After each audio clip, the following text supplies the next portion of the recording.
Assalamu alaikum. Assalamu alaikum. Very good morning to you all, dear students. It's lesson 8 on education. Social class differences in education and their achievements. This is our topic which we will discuss today.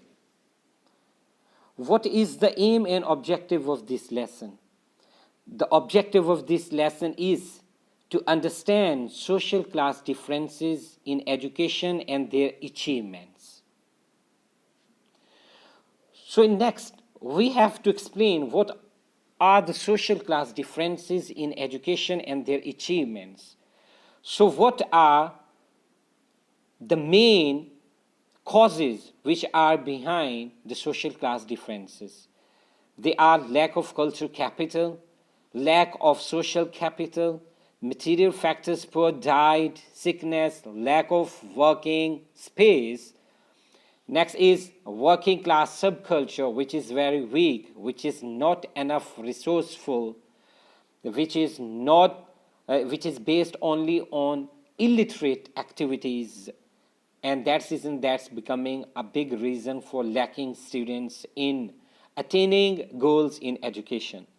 The next one is teachers' evaluation, stereotyping, streaming, labeling, and the self-fulfilling prophecy.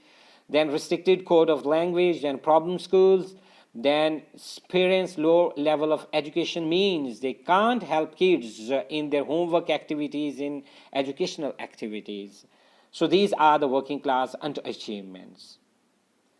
So the working class consistently performing far worse, not better than even the middle class and the higher class. This could be for many reasons as shown in the previous slides. Sociologists have classified and identified the three main groups in which all these factors affecting education can be placed. The first one is material factors. The second one is cultural factors. Third one are the factors within schools. Material factors. Material factors explain how social and economic situations can affect a child's development. Douglas found that poor housing conditions or poor diet and that the lower income become a big reasons and the causes for the students' low attainment in education. Poor families might not be able to send children to preschools, which can help development and thus attainment. People from poorer families are more likely to have part-time jobs, and having part-time jobs, they can't spend their maximum time to improve their studies. Many schools rely on donations which are built by the working class community.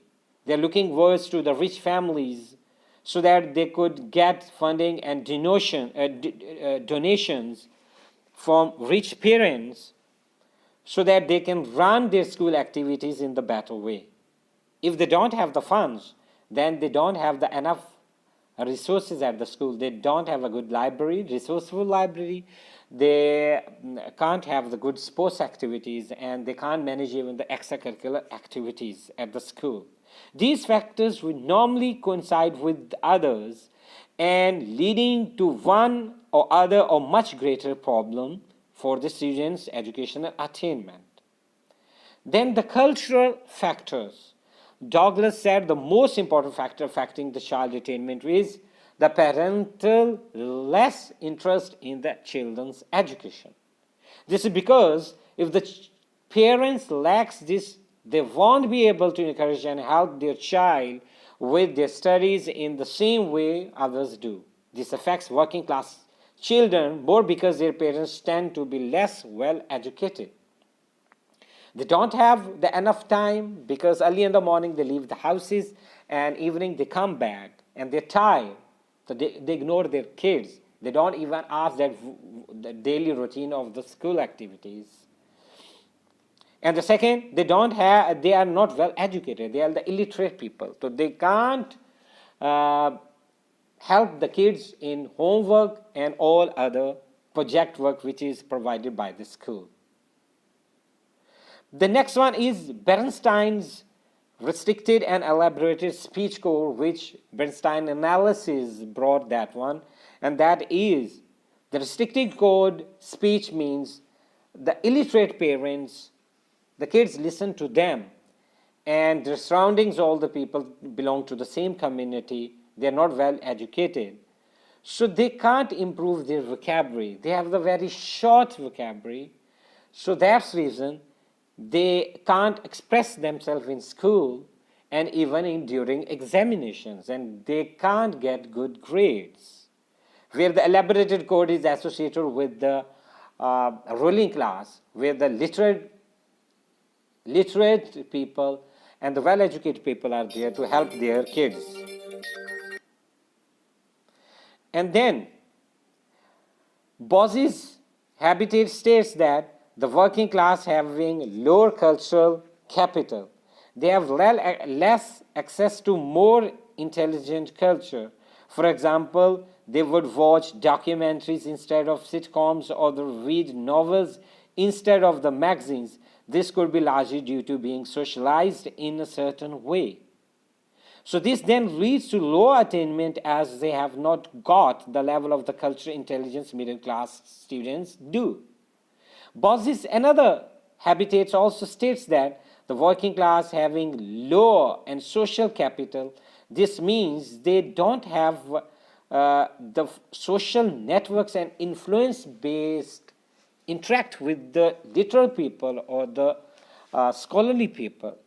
Then that's the reason they don't have the much confidence to express themselves.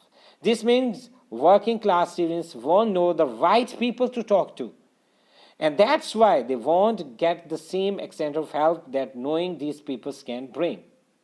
Now, this is the one aspect of the cultural differences or the social differences in education that brings in the low attainment, especially for the working class. But on the other side, there's the criticism, whatever we have discussed, cultural factors and the material factors, and the factors involved in the school, that is, the first is exaggeration. They say that there is too much exaggeration that parents can't help to their kids. They associate this problem with the school and the community. In the school, the teachers don't encourage the working class kids. They discourage them, labeling them, stereotyping them, discouraging them, having their background of the low class. So that's the reason they don't become the confident. And Douglas said that the working class parents don't have as much interest as middle class parents. However, it could be that they are interested. The upper class society and the ruling society give the proper attention to their kids, and the working class parents, they are least bothered to take interest in the studies of their kids.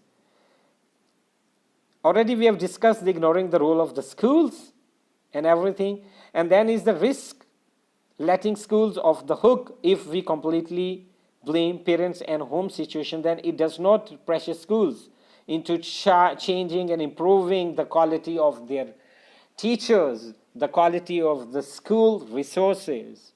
So it is mandatory and the compulsory, and this is essential to push even to make realize the school community's administration to upgrade their teacher capabilities, to arrange the workshops with them, or to hire the experienced teachers so that they know how to teach, how to encourage the students, and how to increase their attainment, especially in education. In the end, my dear students, there is homework assignment, and that is define social class differences in education, explain and assess their achievements in detail. Already I've given you the 7 assignments. The 3 of them you have given, and remaining 4 are I request you kindly spend this weekend, Saturday and Sunday, and on the evening of the Sunday or on the morning, kindly submit your homework, the previously submitted assignments. How to attempt this question? First, define social class differences in education. This is for 3 marks.